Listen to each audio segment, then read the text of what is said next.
दोस्तों, तो कैसे हैं आप सभी। आशा करते हैं आप लोग बहुत बढ़िया होंगे। तो चलिए आज की वीडियो में हम फिर से लाए हैं। देखिए, कहने का मतलब है द्विघात समीकरण, यानी कि एनसीईआरटी क्लास 10th मैथ के चैप्टर नंबर 4, जिसमें आपको दिया गया है द्विघात समीकरण। ठीक है, जिसको हम लोग को पढ़ना है और जितने भी पीछे चैप्टर हैं वो सारे क्लियर कर दिए हैं, और त्रिकोणमिति और साथ ही साथ हाइट एंड डिस्टेंस भी। तो आप जा करके पहले देखिए, प्लेलिस्ट में सारा वीडियो डाल दिया गया है। तो चलिए अब हम लोग ख़त्म करेंगे द्विघात समीकरण, जिसमें आपको क्वेश्चन बहुत ही मज़ेदार आने वाला है। चलिए तो सबसे पहले इसका परिचय दे देते हैं, उसके बाद में हम लोग चलेंगे क्वेश्चन की ओर। ठीक है, चलिए तो सबसे पहले परिचय जानेंगे इसका कि द्विघात समीकरण किससे कहते हैं और इसके प्रमुख फॉर्मूले क्या क्या होते हैं, ये पहले जानेंगे हम लोग। ठीक है, तो पहले जान लेते हैं। सबसे पहले दिया गया है प्रश्नावली 4 द्विघात समीकरण, है ना। परिचय एवं सूत्र, इसका परिचय पहले देंगे कि द्विघात समीकरण है क्या और इसमें क्या क्या सूत्र यूज होता है, ये बताएंगे। ठीक ना।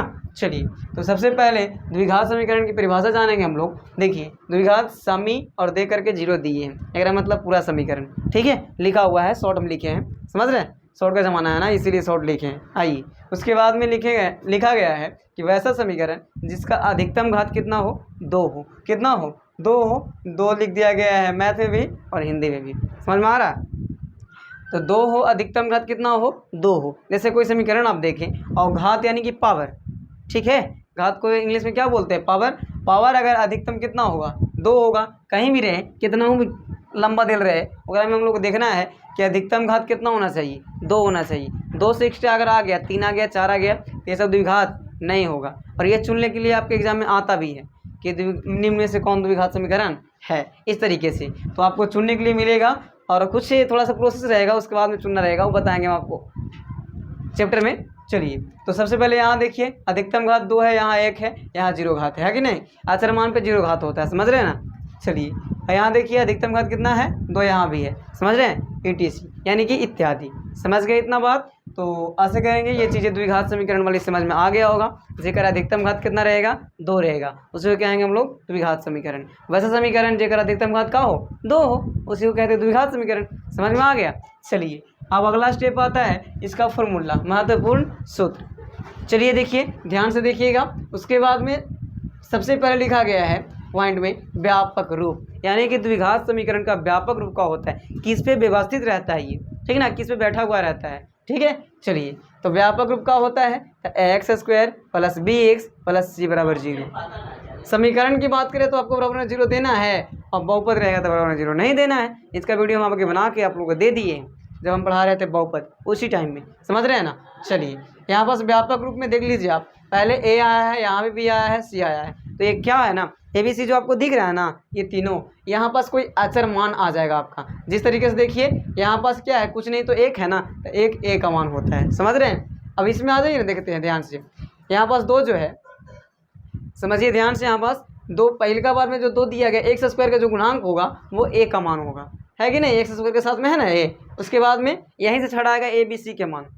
ठीक है, जब आप मूल निकालिएगा तो यहीं से छाड़िएगा। आइए उसके बाद में देखिए, x के गुणांक जो होगा b का मान होगा। क्या होगा, b के मान का है कि bx है ना, x के साथ में कौन है, b है, तो bx क्या हो जाएगा, b के मान। अब जो बिना x के साथ में रहेगा वो रहेगा c का मान, अकेला रहेगा बेचारा, देखिए 6 है ना अकेला, और 0 तो बराबर में 0 होवे करता है। ठीक है, वो पहचान है समीकरण का कि बराबर में कुछ ना कुछ है, समझ रहे हैं। चलिए इसका मतलब भी आप समझ गए होंगे कि इस पे व्यवस्थित रहता है ये द्विघात समीकरण, समझ रहे हैं ना। चलिए उसके बाद में है द्विघातीय सूत्र।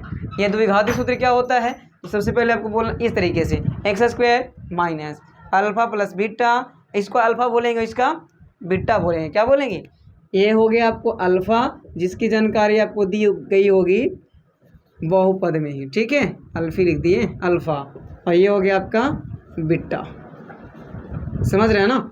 ये हो गया अल्फा, ये हो गया बीटा, जिसकी जानकारी आपको बहुपद में बहुत बढ़िया दिया गया होगा। ठीक है, उसके बाद में देखिए, x² माइनस कहना है alpha + beta into x, x² - alpha + beta into x, और प्लस अल्फा इंटू बीटा, समझ रहे हैं ना। चलिए उसके बाद में मूल निकालने के लिए फॉर्मूला क्या होता है, जिसे हम लोग बोलते हैं श्रीधराचार्य सूत्र भी।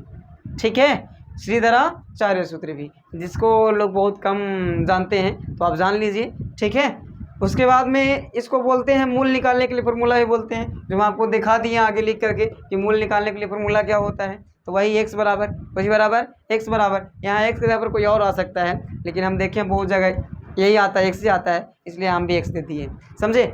उसके बाद में फॉर्मूला क्या है, तो minus B plus minus, minus B plus minus under root D, या रूट अंडर भी लोग बोलता है, रूट अंडर डी बटा 2a, समझ में आ रहा है, ऐसे बोलना है, minus B plus minus under root D बटा 2a। चलिए इसी को हम अलग अलग करके लिखे हैं अल्फा और बीटा के मान।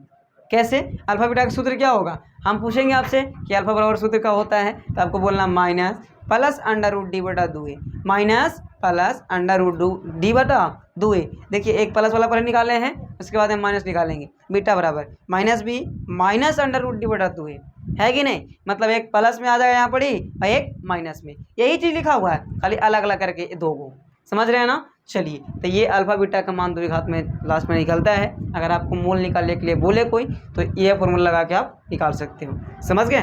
चलिए आगे चलते हैं। उसके बाद में शून्यकों का योगफल, यानी कि आपको दिख रहा होगा यहाँ पास ये वाली चीज़ है, ये वाला देखिए, इसी वाला को, यही वाला को कहते हैं जोगफल, यानी कि अल्फा प्लस बीटा जोगफल मतलब जोड़, है कि नहीं। शून्यकों का मैंने शून्यक कौन सी है, द्विघात समीकरण के दो ही शून्यक होता है, एक अल्फा एक बीटा। यहाँ पास लिख लीजिएगा नोट बना के, यहाँ पास लिख देते हैं हम,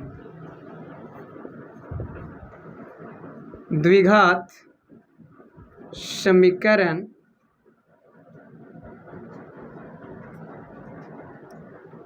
चलिए देखिए, समीकरण के दो मूल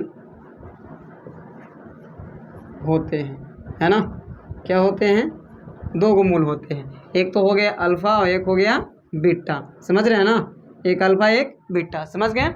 चलिए उसके बाद में हम लोग जानेंगे अल्फा प्लस बीटा बराबर फॉर्मूला क्या होता है, जिसे हम पूछेंगे कि शून्यकों का जोगफल क्या होता है, या फिर अल्फा प्लस बीटा बोलेंगे, तो बोलना है आपको माइनस बी बटा ए आपको आएगा जोगफल और गुणनफल के रूप में, जो आपको एग्जाम में बहुत बार पूछा है, अब पूछता भी है हमेशा कि शून्यकों का जोगफल निकालिए, ये समीकरण आपको दिया हुआ रहेगा, इसे बोल देगा कि शून्यकों के जोगफल ज्ञात कीजिए, है ना। चलिए उसके बाद में शून्यकों का गुणनफल, माने कि वहाँ पास जोगफल था तो जोड़, यहाँ गुणनफल है तो गुणा के चिन्ह, इंटू के चिन्ह, है ना, अल्फा इंटू बीटा बराबर सी बटा ए, इस तरीके से आपको याद कर लेना है।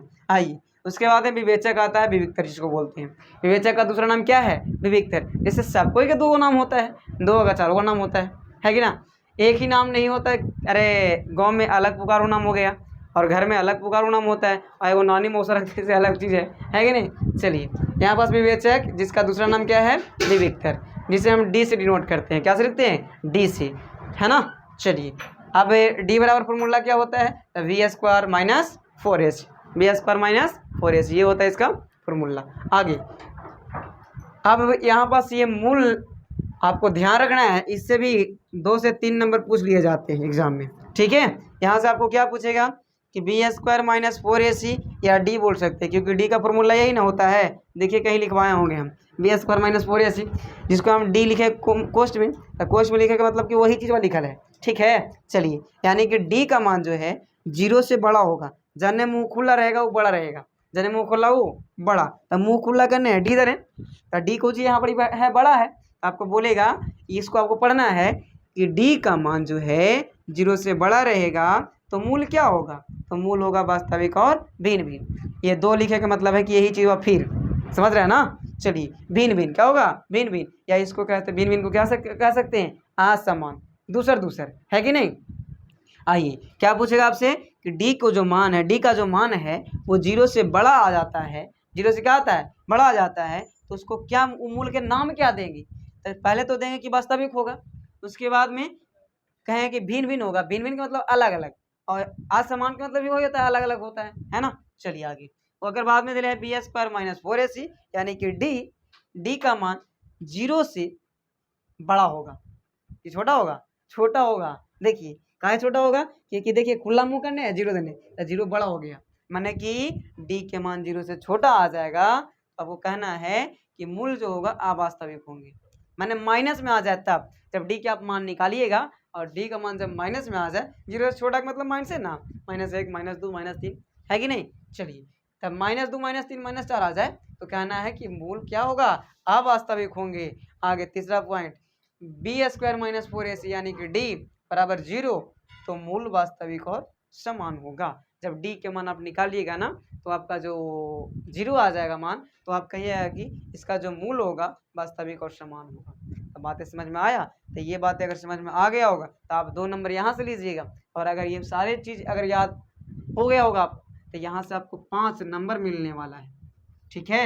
और 5 नंबर आपको मिल जाएगा ना, तो क्या दिक्कत है कि नहीं। चलिए, तो आशा करेंगे ये वीडियो आपको बहुत बढ़िया लगा होगा। तो मेरे चैनल को सब्सक्राइब कीजिएगा, लाइक कीजिएगा और शेयर कीजिएगा।